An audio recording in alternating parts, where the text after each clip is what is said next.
예, 오늘 GQS 주제는요, 긍휼의 법이라는 제목으로 은혜를 나누려고 합니다. 지난 10일 총선 다 하셨지요? 총선이 마무리가 되었습니다. 어떤 분은 여당을 찍었고요, 어떤 분은 야당을 찍으셨을 겁니다.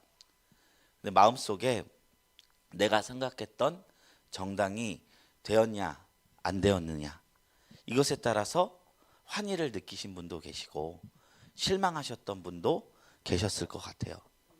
충분히 그럴 수 있습니다. 내가 응원하는 팀 잘 되길 원하잖아요. 그래서 저희 제 아내 할머니 되시는 우리 할머니께서도 지금 원래는 찍으시는 당이 있으셨는데 이번에 지셨나 봐요. 그랬더니 할머니가 그 요양원에 계시는데도 거기서도 분해셔서 사모랑 이렇게 통화하면서 잠이 안 오신다고 그런 말을 하시더라고요. 충분히 그런 마음이 들 수 있을 거라 생각이 들어요.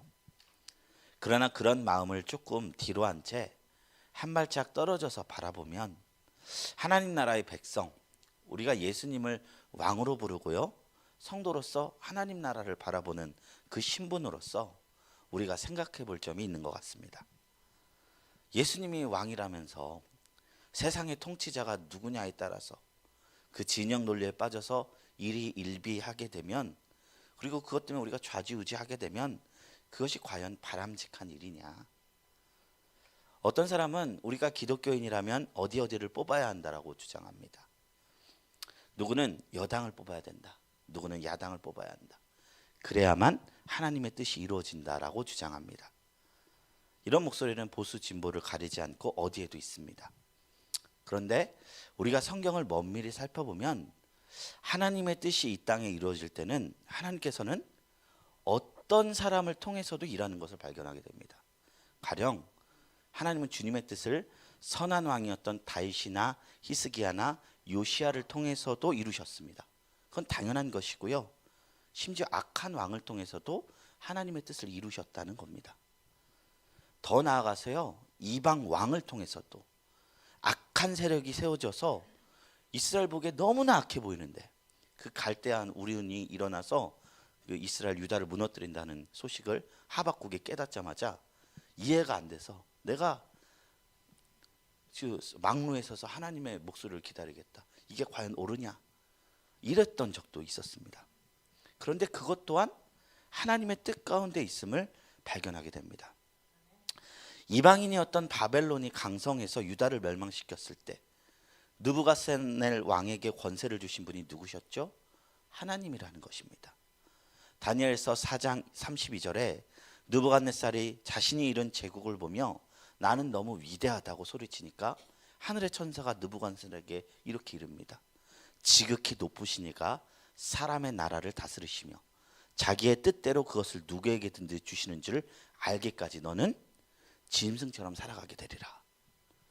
그러니까 이방인에게 부어진 권세도 그 근원이 어디에게 있다고요? 하나님에게 있다는 거예요. 또한요, 그 망했던 유다가 회복될 때 사로잡혔던 그 유대인들을 귀환을 선포한 왕이 누구였죠? 페르시아의 고레스 왕이었습니다.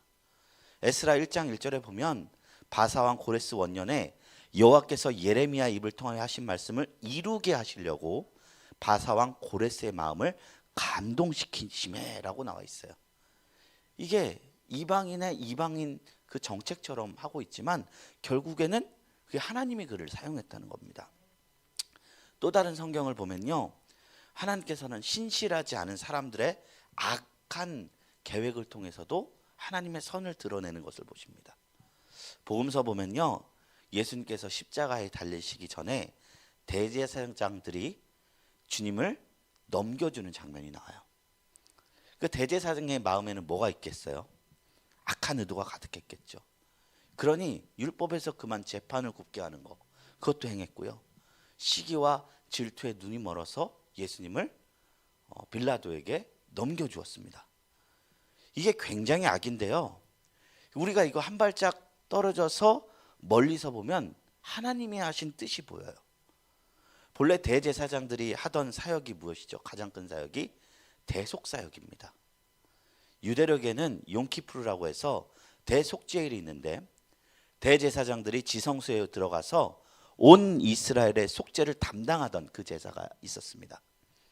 그러니 한 발짝 물러서서 보면 대제사장들이 악한 의도와 질투와 시기가 그 십자가의 기가 예수님을 제물로 삼은 대속 사역을 그들이 감당하고 있었다는 거예요. 그러니까 하나님은 악한 자를 통해서도 악한 의도를 통해서도 하나님의 선을 반드시 드러내는 분. 인간은요 선한 것으로 악을 드러내는 거예요.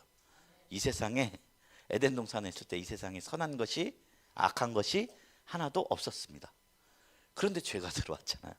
이게 인간의 한계예요. 근데 하나님은 악을 통해서도 선을 드러내시는 분이라는 것입니다. 예수님께서 하나님께서는 돌들로도 아브라함의 후손을 만들 수 있다고 선포하셨습니다. 악 가운데서도 선을 피워내는 분이 우리 하나님이신 것입니다. 그렇기 때문에 교회가 정치적으로 직접적으로 어떤 우리의 입장이 관철되지 않아도 우리는 괜찮습니다. 그런 수준을 넘어서 하나님의 통치는 이 땅에서 이미 지금도 이루어지고 있고요. 하나님의 뜻은 반드시 세워지기 때문입니다. 그러면 우리는 누가 이렇게 깃발 들고 막 선동해도 함부로 넘어가지 않게 되는 것입니다. 하나님의 통치를 바라는 성도의 시각으로 이 세상을 바라보면 뭐 여당이 됐든 야당이 됐든 하나님께서 어떤 자를 통해서도 이 세상을 통치하신다는 믿음으로 살아가게 되리라 믿습니다. 오히려 우리가 정치에 집착하고 실제적으로 영향력을 끼치려는 유혹에 빠지게 된다면 중세에 가장 타락했던 가톨릭 교회의 모습을 우리가 쫓아가게 되는 거예요. 그래서 그 부작용이 너무나 심했기 때문에 정치와 교회가 분리되어야 하는 정교 분리의 원리가 여기서 나왔습니다. 그렇다면 우리가 또 하나 물어야 될 게 있어요. 교회가 그렇다면 기독교인들은 모두 정치와 무관한 사람들이 되어야 됩니까? 그렇게 묻는다면 또 아니에요. 누가 세워지든 우리가 하나님의 뜻이라 바라볼 수는 있지만 우리는 정치적으로 관심을 가질 수 있습니다. 왜냐하면 하나님의 뜻이 이 땅에 이루어지는 것이 이게 하나님 나라의 원리잖아요. 정치를 통해서도 위정자를 통해서도 하나님의 뜻은 이루어진다는 것입니다. 그렇기 때문에 우리가 분리해야 됩니다. 우리가 조심해야 될 것은 권력에 대한 주도권을 잡으려는 태도입니다.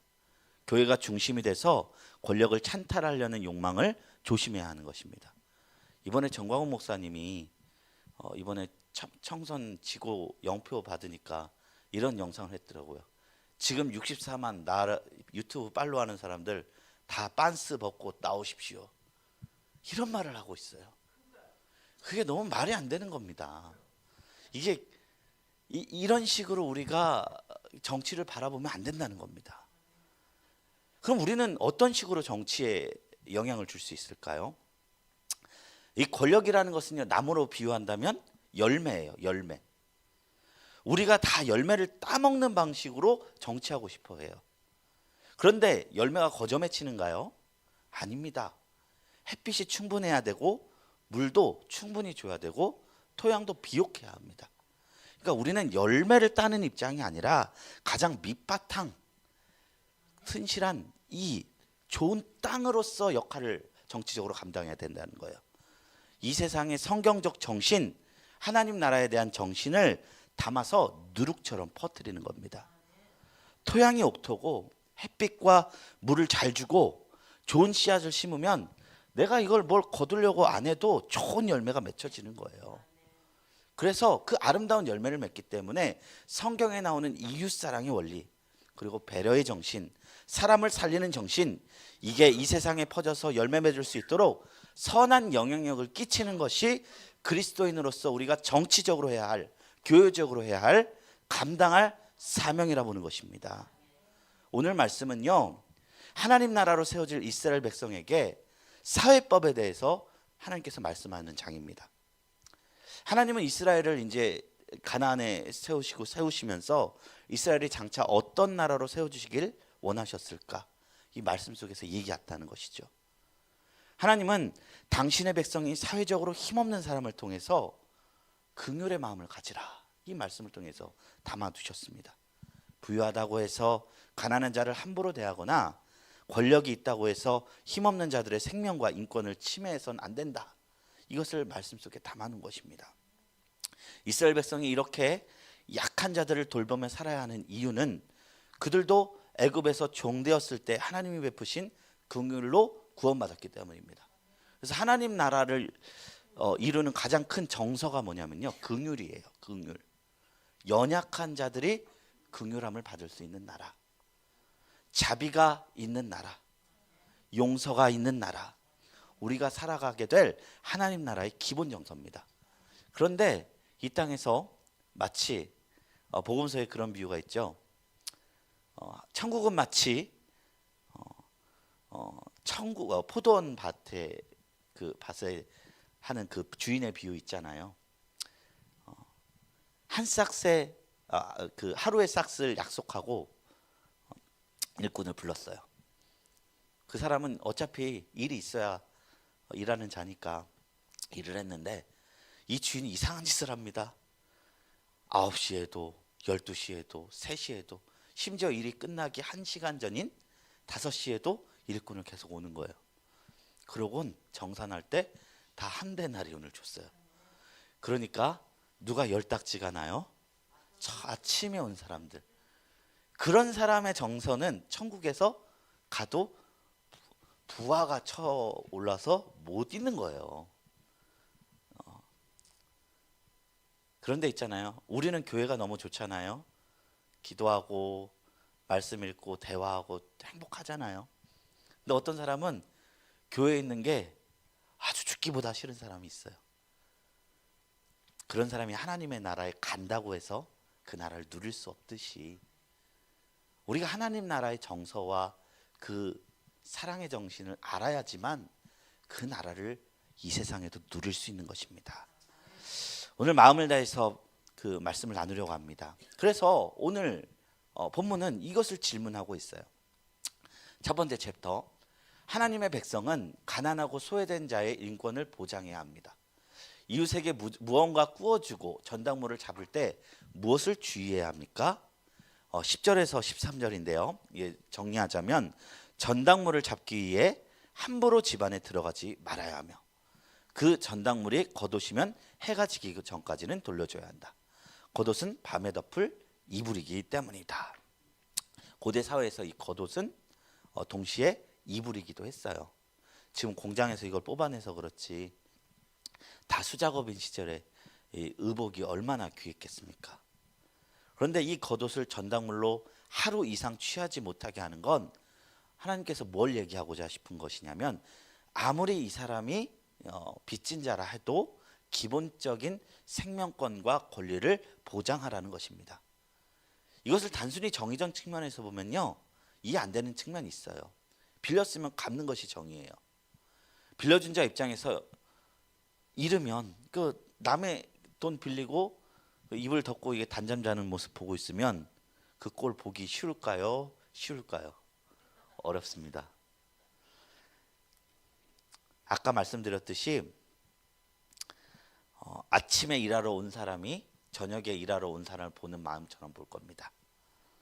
그리고 일평생 아버지에게 효도했던 큰아들의 입장에서는 아버지가 이제 재산을 탕진하고 방탕했던 동생에게는 소를 잡아주고 잔치를 벌이는 모습을 보는 것이 매우 힘들 겁니다.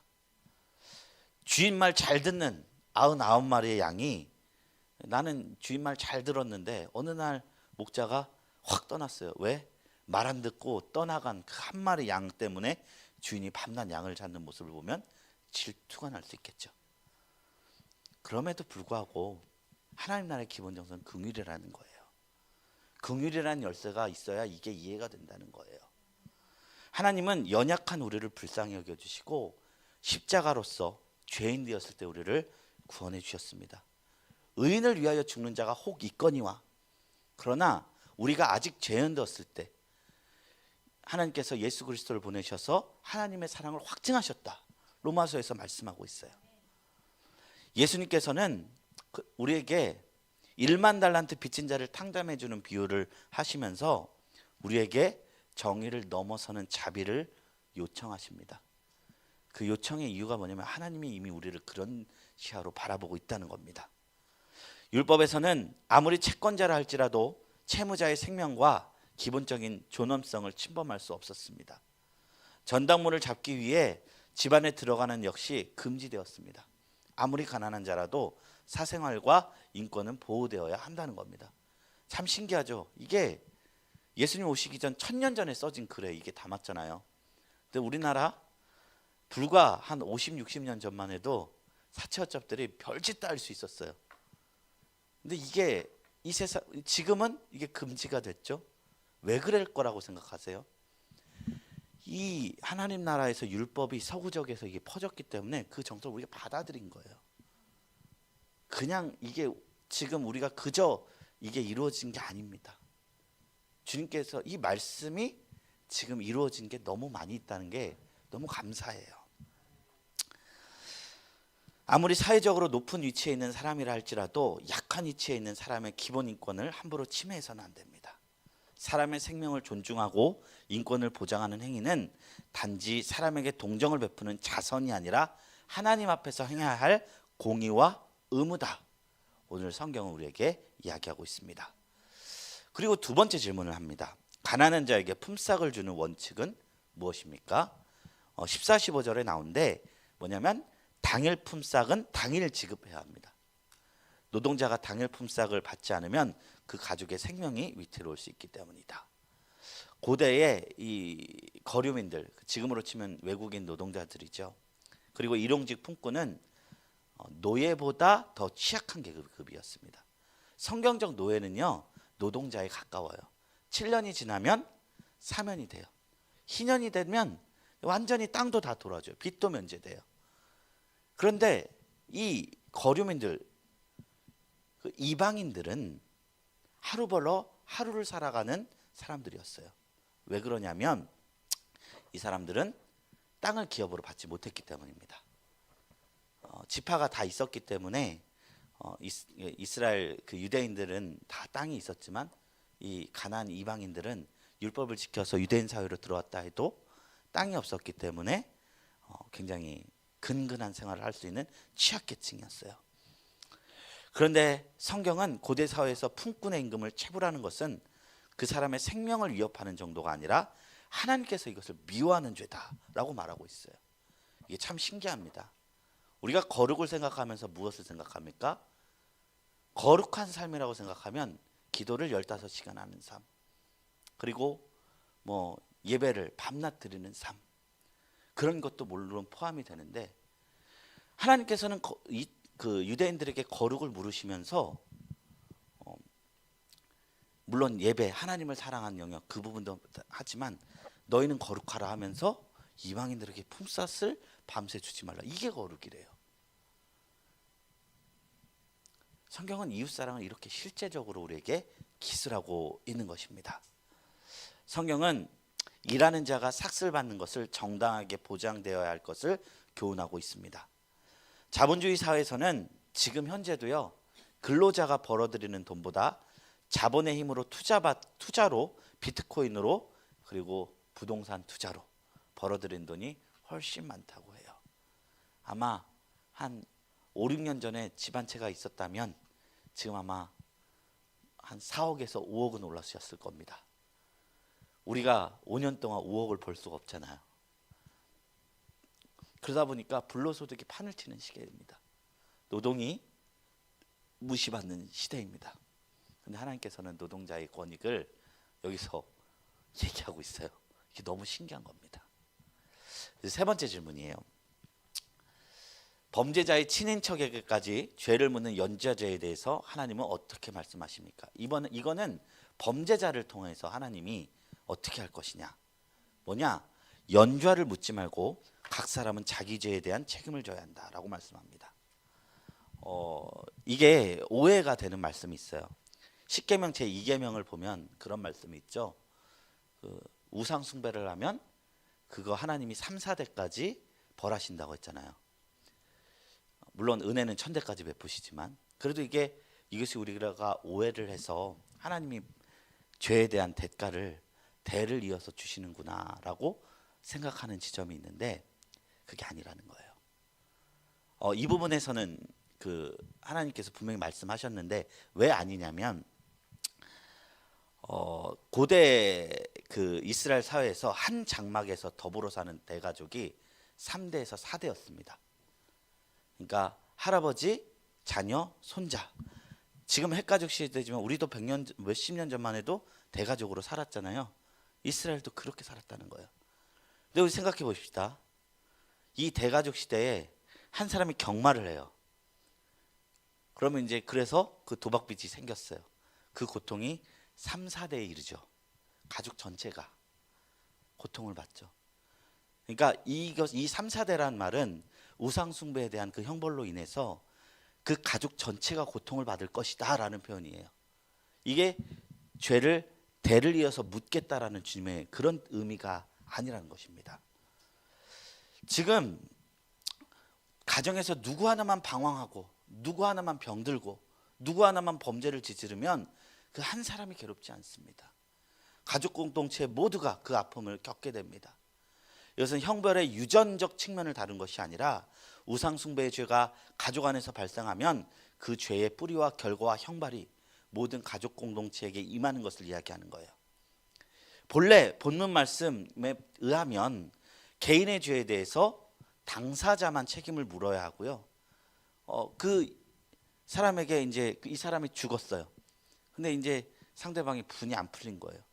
뭐 이 사람이 뭐 돈을 안 했다거나 뭐 이 아버지가 뭐 살인을 했어요. 복수를 해야 되는데 마음 같아서는 이 복수할 사람뿐만 아니라 그 자녀까지 막 복수하고 싶어요. 하나님 그 맛인 겁니다. 딱 잘못한 사람은 잘못한 사람까지라고 말한 겁니다. 에스겔서 31장 29절 30절에 보면 주님이 이런 말씀을 하십니다. 그때 그들이 말하기를 다시는 아버지가 신포도를 먹었으므로 아들들의 이가 시다 하지 아니하겠고 신포도를 먹는 자마다 그의 이가 신 것 같이 누구나 자기 죄악으로만 말미암아 죽으리라 말씀하셨습니다. 또한 아버지로 말미암아 죽임을 당하지 않을 것이니 각 사람은 자기 죄로 말미암아 죽임을 당할 것이니라. 이것이 굉장히 이제 심판의 말 같지만 하나님의 자비가 깃든 사회법적 그것을 하나님께서 말씀하신 겁니다. 여기에도 하나님의 자비가 깃들어 있는 것입니다. 그래서 나눔 질문이 나오죠. 두 가지가 나옵니다. 이거 한번 볼까요? 아무리 채권자라 할지라도 채무자의 생명과 인권을 함부로 침해할 수 없게 성경은 이야기하고 있습니다. 우리 사회 곳곳에 힘 있는 자가 힘없는 자를 괴롭히는 가불관계가 만연해 있습니다. 그리스도인들은 이런 형태에 대해서 어떻게 대응하며 살아가야 할지 나눠봅시다. 이게 첫 번째 질문이고요. 두 번째 질문은 누구에게나 생명을 누리며 살 권리가 보장되어야 합니다. 그 누구도 임금체불로 인해 불이익을 당하거나 친인척의 죄로 인하여 억울한 처벌을 받아서는 안 됩니다. 아버지가 살인자라 해서 또한 아들이 차별을 받아서도 안 됩니다. 그리스도인들이 어떻게 경제적, 사법적 정의 실현에 일조할 수 있을지 이야기해 봅시다. 이런 질문들이 오늘날에서 성경은 이야기하고 있는 것입니다. 이제 그리고 두 번째 챕터로 넘어갑니다. 두 번째 챕터 보면은 사회적으로 연약한 자들은 갑질의 대상이 아니라 보호와 존중의 대상입니다. 그래서 첫 번째 질문으로 이스라엘 백성이 사회적 약자를 함부로 대하지 말아야 하는 이유는 무엇입니까? 17절 18절이에요. 너는 객이나 고아의 송사를 억울하게 하지 말며 과부의 옷을 전당답지 말라. 너는 애굽에서 종되었던 일과 내 하나님 여호와께서 너를 거기서 속량하신 것을 기억하라. 이러므로 내가 내게 이 일을 행하라 명령하노라. 여기 보면 왜냐하면 본래 이스라엘 백성이 애굽에서 종이었기 때문입니다. 속량받은 존재이기 때문입니다. 지금은 뭐 잘난 것 같이 이렇게 살아갔는데 그 본질이 하나님께 구원받은 자들이기 때문입니다. 1만 달란트 탕감받았던 자기 때문입니다. 내 안에 선한 것이 아무것도 없다라고 여기면 우리는 그때부터 무엇을 할 수 있냐면 사람을 함부로 판단하지 않게 돼요. 내가 무엇이 있다 생각할 때 판단이 들어오기 시작해요. 거슬리는 사람이 생기고 내 마음에 안 들고 내치는 사람들이 생각해요. 그런데 내가 본래 종이었다. 1만 달란트 받은 죄인 중에 개수였다. 사도 바울처럼 오라 나는 곤고한 사람이로다. 누가 나를 이 사망의 몸에서 건져내려 하며 자기의 죄됨에 절망해 본 경험이 있는 자들은 그때부터 누군가를 함부로 대하지 않게 됩니다. 차별은 자기 의로부터 시작됩니다. 그러나 하나님의 의를 덧붙인 자는 마음속의 거슬림을 다스릴 수 있게 된다는 것입니다. 이스라엘 백성이 사회적 약자를 함부로 압제하지 말아야 하는 이유는 자신들도 애굽에서 노예 생활할 때 하나님으로부터 돌봄을 받은 존재였기 때문입니다. 그래서 이스라엘이 원래 이렇게 선민 사상으로 이렇게 가득 차서 예수님 때에 난 아브라함의 자손이야, 이방인은 지옥의 땔감이야, 뭐 그렇게 하나님께서 본래 한 것이 아니고 하나님이 본래 은혜의 개방 공동체로서 계획하셨어요. 그래서 사회 안에 있는 이방 거류민조차 율법을 지키며 살 때 그때 유대인들이 되게 하셨습니다. 다만 차이가 있다면 땅이 부여되지 않을 뿐이지 유대인이 될 수 있었어요. 그러므로 이제 그들이 이방인들과 다른 점은 무엇이냐? 본래부터 유대인이었다는 사실 그 하나였어요. 어떤 열심이나 능력이 있어서 더 잘나는 것이 아니었어요. 이방인들로서 유대인들이 된 자들은 사회적 가난을 경험하는 자들이었어요. 그러므로 이스라엘 사회가 이들을 차별하고 외면하는 것은 하나님의 미우심을 받는 행동이고 은혜에 반하게 하는 행동임을 성경은 이야기하고 있는 것입니다. 왜냐하면 하나님의 시선이 이 가난하고 마음이 상하고 포로되고 갇히고 슬픈 자를 향하여 있기 때문입니다. 우리의 눈도 그곳에 향한다면 긍휼의 눈으로 우리가 살아가게 될 줄로 믿습니다. 그래서 두 번째 이야기를 하고 있습니다. 이스라엘 백성이 추수 때 수확물을 다 거두지 말고 일부를 남겨야 하는 이유는 무엇이냐? 19절부터 22절까지 나오는데요. 내용을 정리하자면 가난한 자들이 이 남은 곡식과 열매를 통해서라도 생존해야 했기 때문이에요. 그 룻이 어떻게 해서 살게 되었죠? 그 나오미의 그 며느리였던 룻이 곡식 이삭 줍기를 통해서 보아스를 만났잖아요. 이게 이 율법의 이야기거든요. 뭐 땅이 있는 자들은 거기를 통해서 소산물을 얻는데 곡식 하나까지 다 이렇게 하지 말라는 거예요. 남겨두라는 거예요. 근데 이 퍼센트가 무려 몇 퍼센트인지 아십니까? 25%래요. 우리가 생각했을 때 다 하고 이 조금 남기고 그거 아니라는 거예요. 이스라엘 하나님께서 원하실 만큼의 나눔이 그 정도, 원하시는 수준이 그 정도 수준이었다는 거예요. 이 남겨놓는 것은 하나님께서 자신이 받아야 할 몫을 가지고 가난한 자를 직접 챙기시는 것을 의미했습니다. 추수로부터 얻은 수확물의 일부는 첫 소산물 또는 11조와 비슷했습니다. 하나님께서 친히 그의 몫을 가난한 자에게 할당하신 것입니다. 11조의 정신도요, 우리가 양면을 생각해야 됩니다. 11조를 통해서 우리 말라기서만 기억해요. 네가 한번 11조 내보라. 그러면 내가 여기서 네 창고에 부어주나 안 부어주나 한번 시험해봐라. 우리가 11조 하면 떠오르는 게 그런 개념인데 실상 11조의 정신의 근본은 뭐냐면 긍휼입니다. 땅이 없는 자를 위해서 그 12지파가 모두 땅을 잇는데 땅을 유업으로 받지 않은 자, 그들 레위인만 생각하는데 가난하고 헐벗고 거류민과 고아와 과부를 위해서 사용됐던 그것이 11조라는 거예요. 그래서 우리가 11조를 드릴 때 그 정신이 복이 아니라 긍휼과 은혜로 부르면 훨씬 더 복됩니다.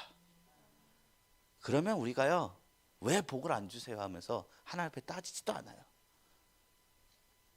받은 사랑을 나눈다, 이 마음으로요. 그래서 교회도 재정에 여유가 있으면 그것을 쌓는 데 쓰는 것이 아니라 나누는 데 사용하는 것이 올바른 사용법이라고 볼 수 있습니다. 백성이 추수 때에 곡식 일부를 가난한 자의 몫으로 남기는 것은 있는 자가 없는 자에게 자선하는 정도가 아니었습니다. 사회가 가난한 자를 제도적으로 돌보는 일종의 사회복지 시스템이었어요. 적선이 아닙니다. 우리가 오해하는데, 그러니까 내가 가지고 있는 콩고물을 이렇게 해서 적선하는 개념이 하나님의 나눔이 아니라 시스템적으로 살아갈 수 있게 하는 것, 이것이라는 거예요. 하나님은 가난한 자를 직접 챙기시고 그들을 돕는 일을 신앙 공동체에 맡기셨습니다. 이것이 무엇이라고요? 이웃사랑입니다. 그래서 나눔 3번 질문입니다. 이스라엘에서 경험하는 가난은 땅을 소유하지 못한 데서 비롯된 사회 구조적인 가난이었습니다. 하나님의 법은 그 가난을 해결하는 데 필요한 사회 보장 제도였습니다. 가난하고 연약한 사람들의 생존과 안녕을 위해 우리 공동체와 사회는 어떤 제도를 마련하고 있으며 미흡한 부분은 무엇입니까? 제가 의도한 건 아닙니다. 어쩌다 보니 정치적인 어떤 주제를 가지고 이렇게 성경 공부를 하게 됐는데, 성경에는 이러한 면이 있고 언젠가 한 번은 우리가 공부해야 되는 영역이다 보니 나누었습니다. 그런데 여기서 말하고자 하는 궁극적 메시지는 뭐냐면, 하나님 나라는 어떤 곳인가 라는 질문일 것입니다. 우리가 하나님 나라 가고 싶고 하나님 나라 임재하길 원하고, 그러려면 먼저 지금 이 땅에 이루어진 하나님의 나라부터 우리가 만들어가고 하나님께 바라야 됩니다. 하나님, 내 삶 속에서 하나님 나라, 이 사회 속에서 하나님 나라가 이루어지게 하여 주시옵소서. 가난한 자들이 살아가고 하나님을 사랑하고 이웃을 사랑하고, 그냥 본능대로 냅두면 자연 만물과 똑같아져요. 약육강식. 그냥 사자는 토끼 잡아먹고 부자는 가난한 자 잡아먹고, 그런 사회 원하십니까? 그거 천국 아닙니다. 천국은 연약한 자들을, 가난한 자, 마음이 상한 자, 포로된 자, 갇힌 자, 숨춘 자를 품는 곳입니다. 우리가 다 노력한다 해도 천국의 일부분도 1%도 못 구현할 거지만, 그리스도인들이 그 정신 갖고 살아가면요, 이 정치, 우리나라 하나님의 나라 돼서 눈물을 흘리는 자 없고, 독사굴에 어린이가 함께 뛰노는 곳, 사자와 어린 양이 함께 뒹구는 그런 공동체가 우리나라가 될 수 있을 줄로 믿습니다. 우리 말씀을 생각하시면서 기도하겠습니다. 이 시간 기도할 때, 하나님, 우리 하나님의 나라를 기대하고 바랍니다. 장차 예수님께서 완벽하게 이루실 그 나라, 큰 자가 작은 자를 섬기고 예수님께서 우리를 수고했다 하며 우리를 수종 들어주실 그 나라, 하나님, 그 나라를 진정으로 바랍니다. 그러나 하나님, 그럼에도 불구하고 우리가 이 땅에서 누려야 할 하나님의 나라가 있습니다. 하나님의 나라는 여기 있다 저기 있다 하지 못하리니 이미 너희 안에 있다 하였습니다. 우리 안에 있는 하나님의 나라가 교회 공동체를 통해서 나타나게 하여 주시옵소서. 교회를 통해서 하나님의 나라의 따스함을 경험하게 하여 주시고, 우리 이뤄가는 교회가 그것을 통해서 드려진 바 되는 교회 되게 하여 주시옵소서. 우리 다 같이 이것을 위해서 잠시 통성으로 기도하고 우리 안에 있는 모든 기도의 제목을 하나님 앞에 올려드리며 나갑니다. 우리 주여 삼창하시고 기도하며 나갑니다.